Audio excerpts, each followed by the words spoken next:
Hey guys, in this video I'm going to start working on showing you how to fade the lure and start just using a hand signal. Anytime you're using a lure to teach a behavior initially, you want to get the lure out of the equation as fast as possible, but that doesn't mean you want to fade the dog's paycheck.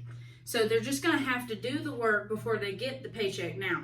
Okay, so if you've been following along in this series, and you'll have needed to if you're going to go to the next step, at least with my training progression. Okay, so the first step is going to be luring the dog into the correct position. Okay, now what we're going to do is just switch over to doing the hand signal without the food lure. So I want you to look just like you did with the food lure. That's the only thing we're fading is the food. I want everything else to stay the same. So you can act for all the world like you have a cookie in this hand, but do not have a cookie in this hand. The cookies need to be in your opposite hand and ready to go. So it's going to look like this. Yes. Okay. So what just happened there was when I got the dog into the correct position, I used my behavioral marker and then I paid with the opposite hand. This is called cross body feeding. Anytime you go across your body to pay the dog, you want to make sure that you go all the way over into position and you're not feeding in front of your body. If I were to have given Mina the cookie in front of my body, what she's going to start doing is creeping up forward because that's where the reward is being placed. So you don't want that problem. You want to make sure that you're taking the cookie all the way to the dog. If you've been using the lure for several days, okay, what may happen is your dog's like, I don't smell the lure, why should I do it? Okay, so what you can do in that case is you can put a lure back in your hand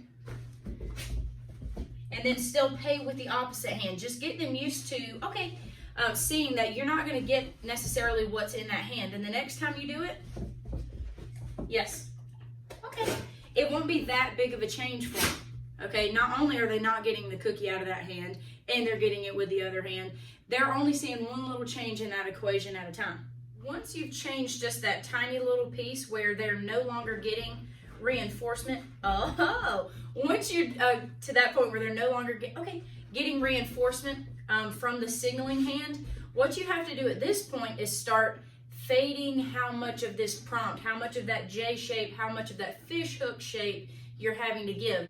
So at this point in the training, the dog is really having a lot of assistance from you. You're taking them all the way back and back into position, and we want to fade that systematically.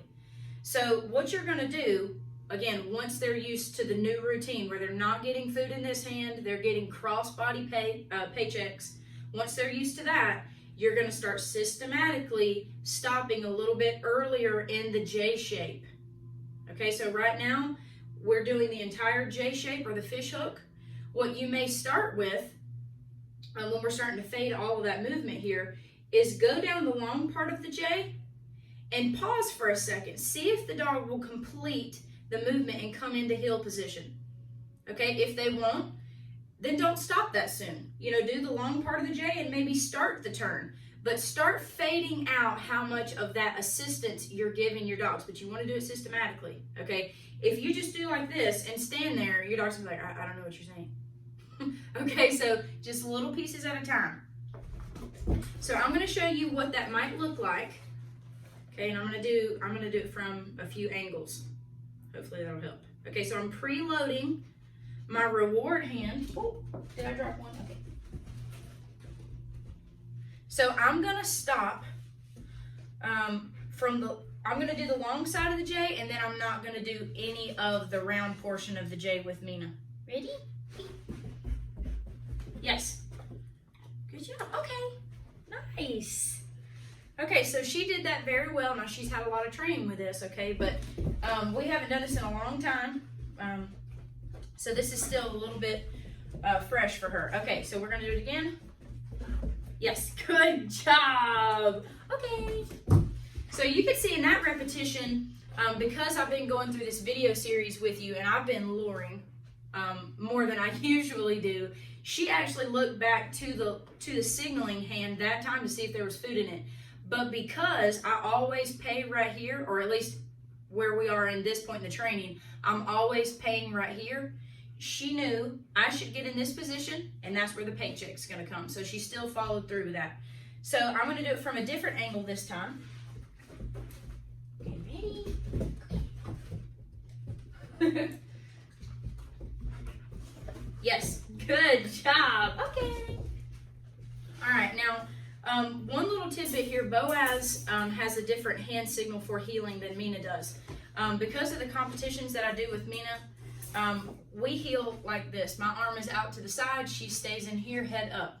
Now Boaz, he gets into position and my hand is here right near my belly button. Okay, and this can actually help you. Okay, your dog doesn't have to heel, with your arm out here to the side. Okay, if you don't care anything about that.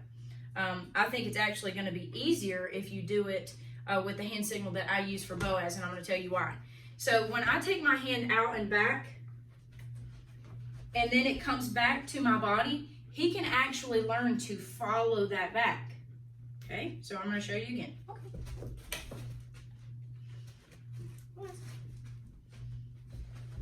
Yes, good job. Okay. Different angle.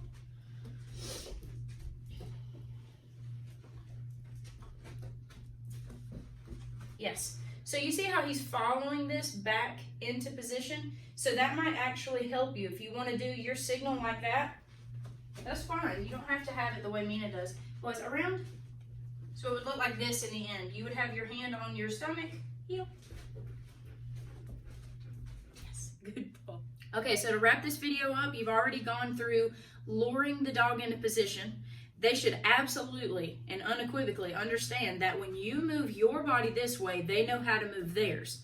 Okay, once that's done, you want to fade the lure, but not the paycheck. So they're no longer going to be getting a paycheck from the signaling hand. It's going to be from a cross-body pay from the other hand. Okay? And then you're going to start fading how much assistance you're giving your dog with the hand signal. So you don't want to have to do a big fish hook or a J shape, for the rest of your dog's, partnership with you. You want to eventually just get to the point where they get into the position, and then finally we can put a verbal cue on it and you don't have to move at all. Okay, but we have to do it systematically so that we set the dog up for success. It's easy for them to understand what we want from them, and it's just a better, more fun process for everybody involved. So I hope you have a good time training your dog, and I look forward to hearing from you in the comments.